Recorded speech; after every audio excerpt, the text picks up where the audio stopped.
Welcome to the Time Traveling Talkshow! Where God takes our studio to another time. God interprets, translates, and we take you right to the action right when it happens. Okay, so like any good talk show, we have to talk about our personal lives. Our audience just loves it.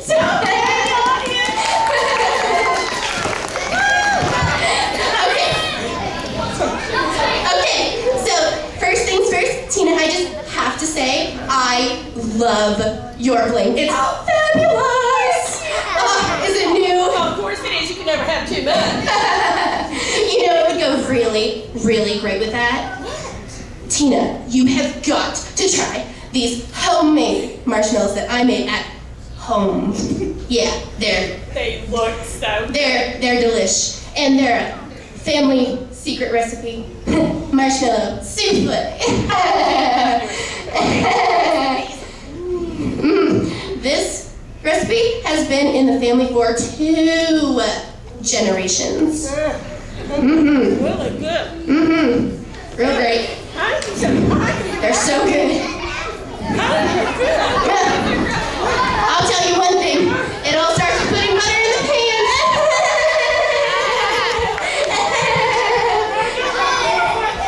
I go to the floor to ask my son.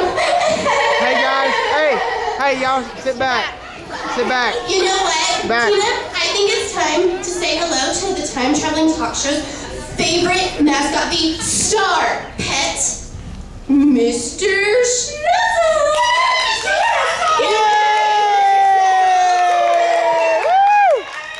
Oh, here's the marshmallows. Mr. Snuzzles wants some marshmallows. Yummy. Let's see what kind of mail we got from our viewers. Okay, the first one says, Dear Bobby and Janie. Bobby? That's not right. Bobby and Jamie? Yeah. They have the studio right next to ours. You don't even like that. It's a talk show, so boring. I hate getting their mail all the time. Do you like getting their mail? No, you don't. No, you don't. That's right. Sweet. Let's see about the next piece of mail. Oh. This one starts out better. Oh. Dear Erin and Tina.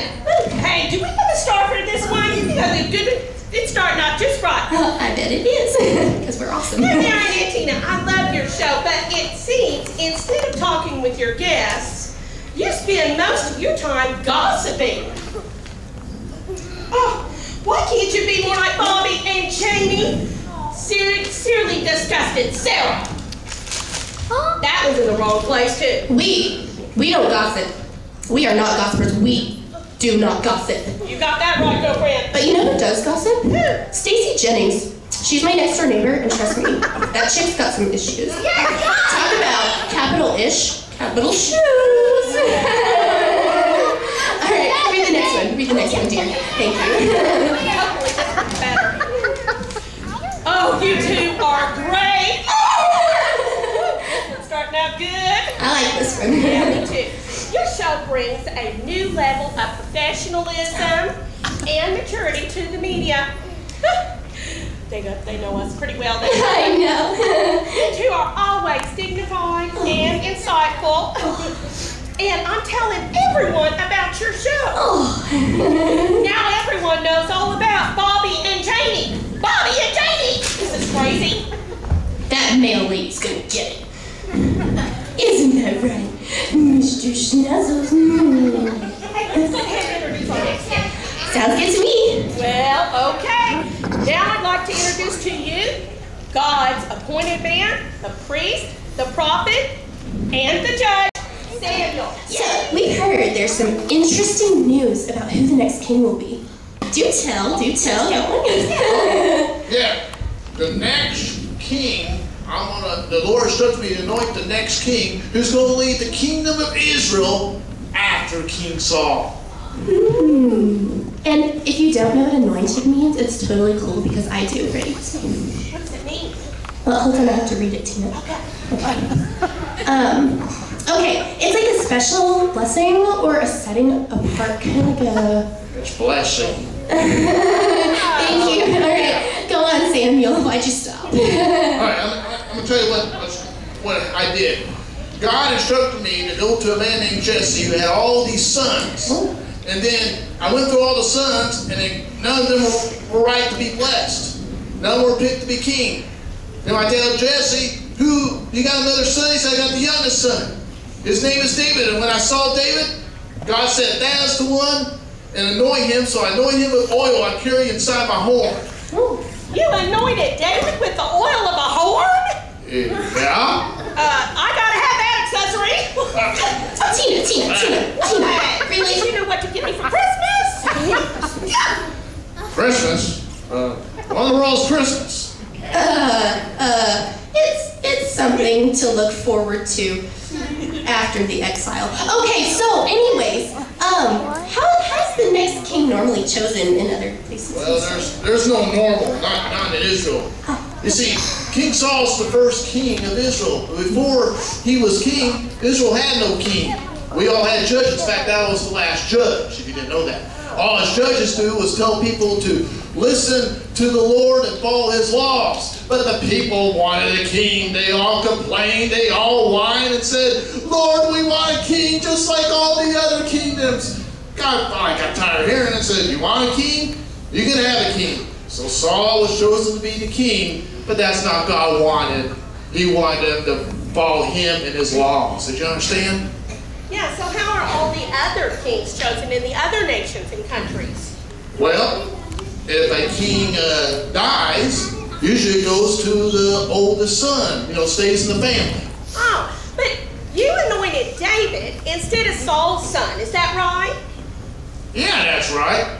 Because God wasn't happy with Saul. Let me explain it to you so you'll understand, okay? Okay. All right. Saul was supposed to go into battle. God told him to go to this kingdom, an evil kingdom, and just go in there and destroy them all. Destroy the evil king. Take and destroy all the oxen, all the lambs, and leave it to waste. Well, Saul went in battle. He did defeat that kingdom, but he did not do what God said. Instead, you know what he did? He kept the evil king alive. He kept the best oxen and the lambs which God told him to destroy. He kept all the goodies. And then when he came back to Israel, he said, I heard about it, so Samuel went to see him and said, you know what? You sinned against the Lord. But he didn't care. He didn't ask for forgiveness. He just basically told me, he said, well, all right, that's fine with me, but I still want you to go out and worship the Lord with me. He begged me to go out there with him to his people, to the people of Israel. Because he was not after the worship of the Lord. He just wanted to look good to the people. That he's the king. He's important. Oh, okay. Well, to me, it sounds like he's a pretty good people pleaser. I mean, what's the problem, right? He's not a God pleaser. That's the problem. Oh, okay. Okay, so what did Saul say when he found out he didn't have a legacy of a son anymore to go into the kingdom? What did he say when you anointed David instead of one of his sons?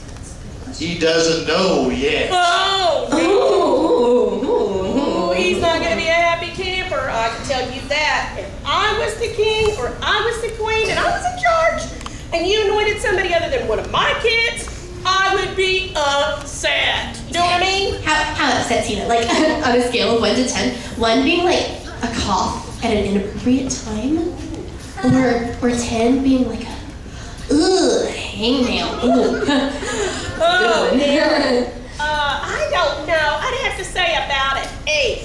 But if it was a good hair day, maybe a 7. I don't know. I'd be pretty upset. But you seem nice. Yeah. All right. Everyone give a hand to Samuel. Thank you so much. So, next, we have 2 very exciting guests. 2 of David's older brothers. Please help me welcome to the stage, Eliab and Abinadab. Woo! Yeah! Hi. Oh, they are so handsome. I totally would have picked them. Hi.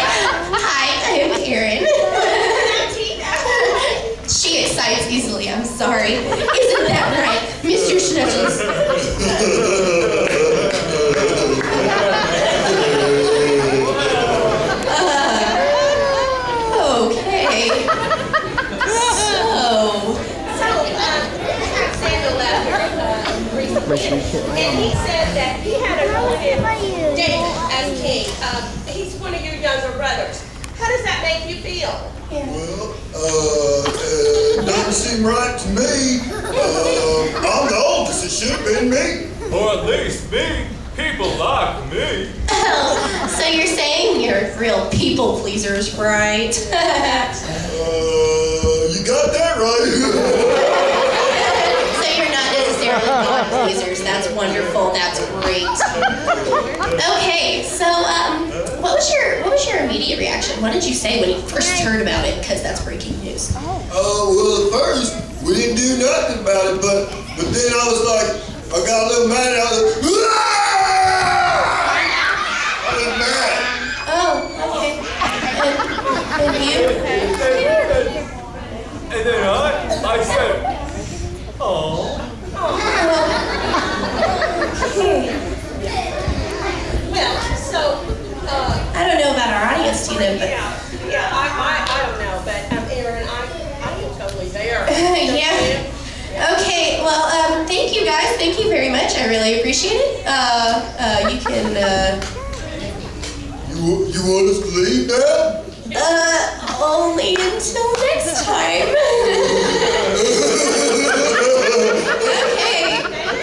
Okay. Okay, so next we have the most important, the one who was actually anointed king. Can everyone please help me welcome to the stage?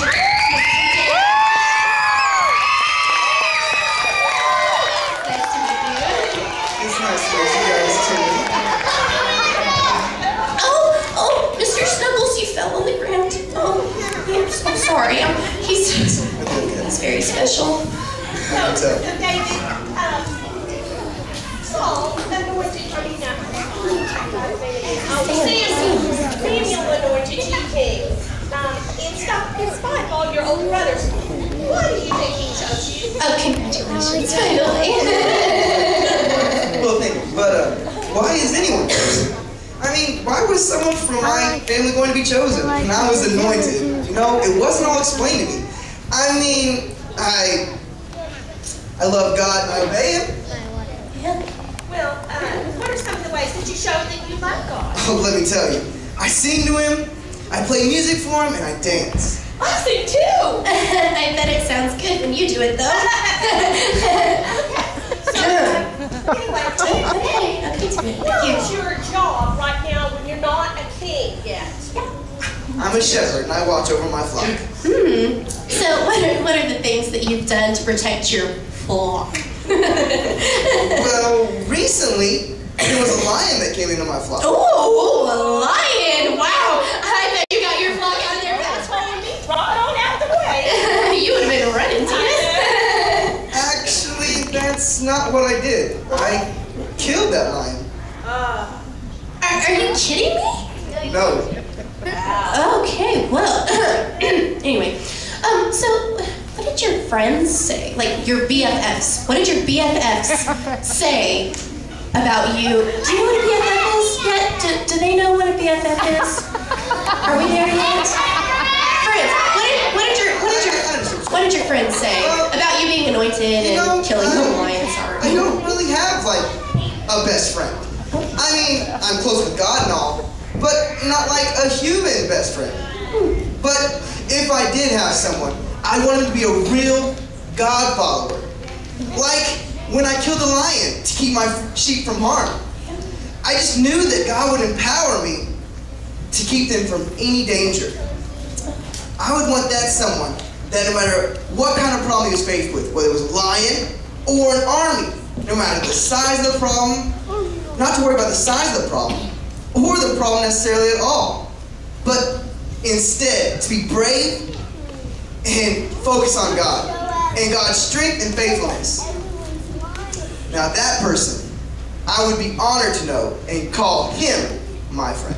You know, that kind of sounds like you. You kind of trust God in that same way, I guess, right?